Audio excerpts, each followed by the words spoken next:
what's up, y'all? It's Frank Payne with another episode of Loud and Unfiltered, and this time we're taking a trip back to 2013 with another Flashback interview.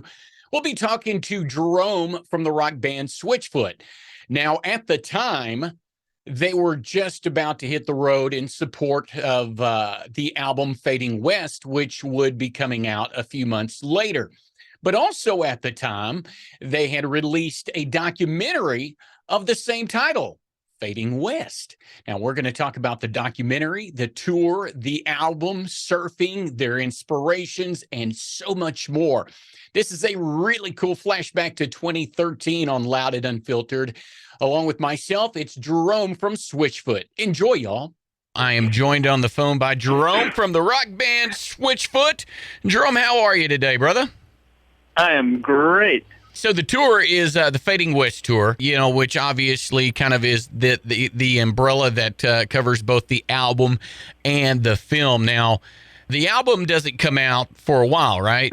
Yeah, it's going to come out in January. January, okay. So we still got a little bit of time for that, but a little bit, yeah. Yeah, but it's kind of a good setup for it. It gets everybody excited. But the film itself. What first off, tell us a little bit behind the philosophy or the mindset behind doing a film along with the album and kind of the whole chronicle there. It's really cool. I mean, yeah, we decided we're going on our 9th album and. We decided, hey, let's travel the world. Let's try to find inspiration for this next album. Yeah. And we decided to document this search for inspiration, and in that we decided to travel around the world, trying to find inspiration, and at the same time surf and document all this.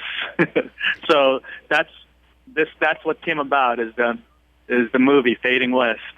That's cool. So, finding inspiration for the new album as well as using it as a dang good excuse to get some surfing in, man. I love it. You guys are geniuses. Yeah, exactly. I only wish my radio career I could do the same. I don't think I could go to my boss and say, I don't need to be holed up in this little studio. What I'm going to do is travel the world.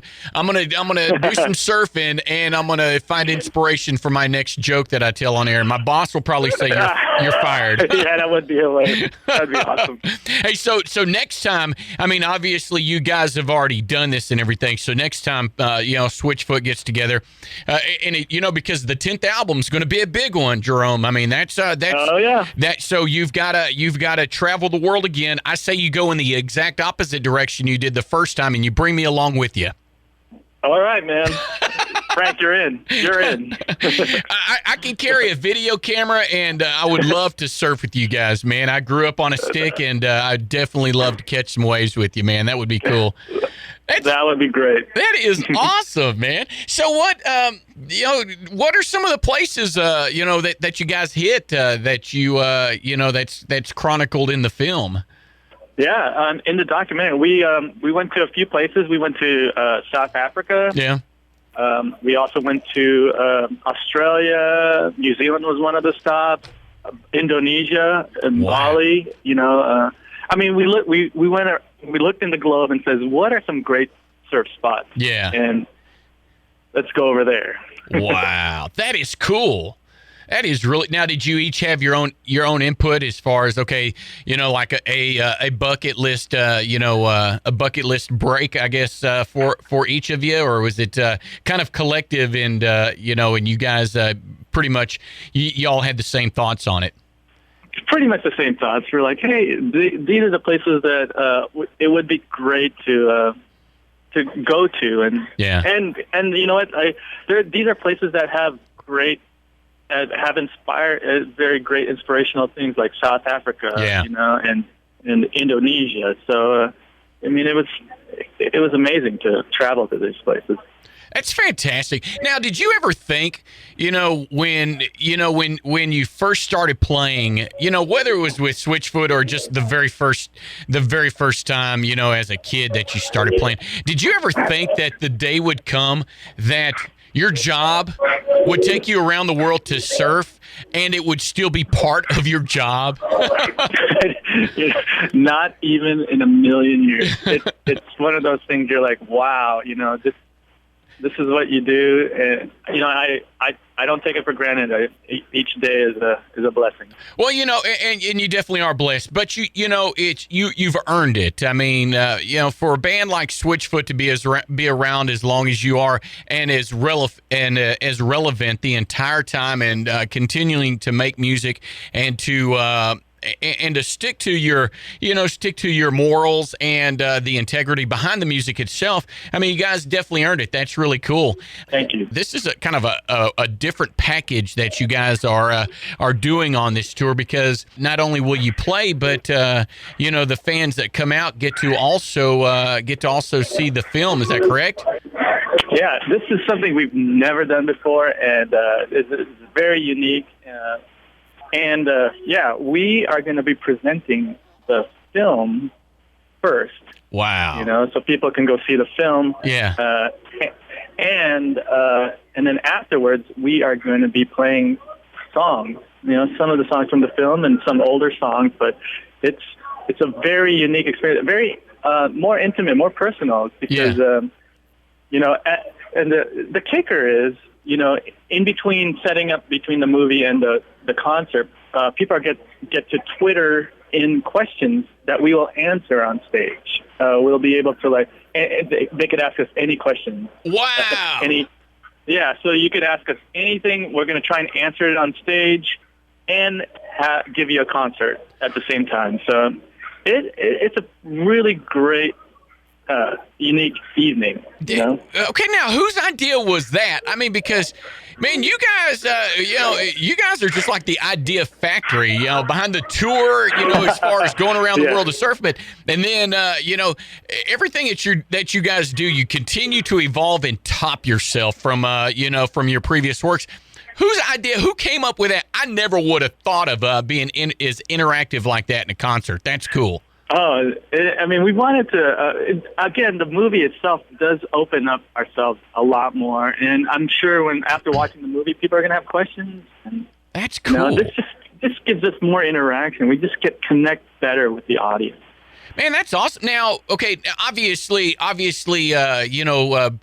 in front of a camera is nothing new to you. I mean, whether it's a photo shoot or a video shoot or whatever.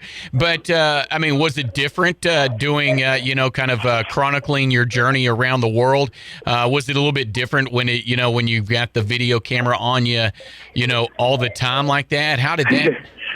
Yeah, it's definitely a little different. I mean, I'm comfortable on stage playing in front of people, but when there's 5 cameras on your face the whole time, you do second guess yourself a lot of the things that you do, And a lot of it's probably just subconscious too, stuff that's just part of your DNA. And then you go back and watch it and you're like, oh my gosh. Yeah, exactly. Totally. Oh, that is crazy, man. Let's talk about your live sets a little bit. I mean, you guys, obviously with your 9th album and everything, and all the other one-off kind of things that you've done, outside of the albums, you've got one heck of a collection of music. What's your do you have any tunes that you're either like, okay, I've got to play this every night, or tunes that you're kind of like, you know what, it's time to shelve this one, guys? You know what, that's awesome. It's different every night, but I mean, you always want to play the new songs because that's the song that you're really excited about. Yeah. But again, each song, it's like your kids, you love each one, a certain way. Yeah. So we'll pull out an old song here and there and say, hey, let's play this tonight. So you never know. You never know what we're going to play that night. That's cool.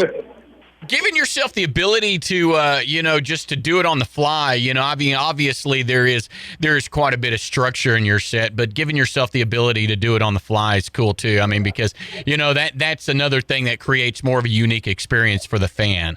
Oh, I know. I mean, and for us, it keeps us on our toes. Yeah, you're like, oh, sorry guys, I played the wrong song, man. that could happen too. So, and it has. You know, it's abundantly clear that you guys are the idea guys, and you're super, super creative. But I'm looking at your schedule, your routing and stuff. You're going to be wrapping up this tour up north, and there's like a huge, nasty front that's just blanketing the U.S. You might want to just hang out in Abilene for a couple weeks. How about that? Okay, let's do it. That'd be cool. Hey man, I saw Switchfoot over at Chili's. Hey man, wait a minute, they've been here for 2 weeks. We've been here for 2 weneeks. That's awesome, man. Riding out the storm. Hey, Jerome, it's this is really cool, man. I'm really, really glad to talk to you, man. This is neat. Man. This is really neat what you guys are doing. First off, coming to Abilene is really cool for everybody that's here, but also that kind of intimate evening and very unique experience for the fans. Doing something like this, man, you're gonna have to up yourself on the next tour. So exactly. You're gonna have to, like, I don't know, man, maybe play like play on top of a building and while you're bungee jumping off of it or something. And you know what? I'm writing down these ideas. These are good ideas. I mean, because it's obvious you guys are adrenaline junkies. I mean, it's especially if you're surfing in South Africa. I've never surfed there. I've surfed quite a few places, but I've talked to a lot of people that have hit the brakes there, and they say it's pretty awesome. So it's obvious that you guys are adrenaline junkies. So playing a set while you're bungee jumping is something that I could see you guys doing. Okay, we'll do it. Yeah. Next thing you know, I get a call from your manager going, "Hey man, you need to shut up. Don't give these guys any ideas, man." Telling you, Frank, I'm writing all this down. This is on our list. That's fantastic, man. Hey, Jerome, man, best of luck to you. Thanks, obviously man. on this tour, and and congrats on your previous success, but best of luck on your future success. And man, this sounds like such an amazing album and film that you guys are giving the world. And I want to encourage everybody to get the pre-orders in on iTunes. Easy to find them, itunes.com/Switchfoot. And Jerome, best of luck. All right, thank you, Frank.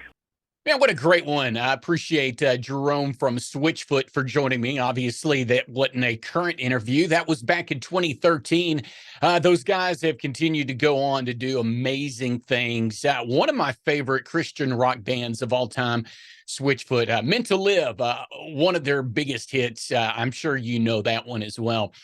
Make sure you swing by the website, Dale Jr. for President. We've got all the previous episodes of the show. We've got all your music, art, and entertainment news. You can buy some Loud and Unfiltered merch, which really helps us out. But DaleJr.forPresident.com. And the disclaimer, we are in no way affiliated with Dale Earnhardt Jr. or his desire to run for president. LoudandUnfiltered.com was taken, so we went with the next best thing.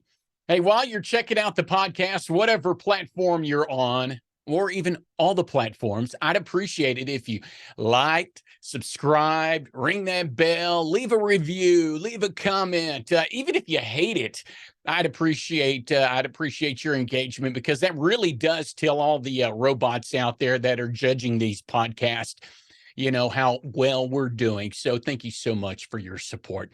Please remember, be a good human. Chug on that Diet Dr. Pepper and stay loud and unfiltered, y'all.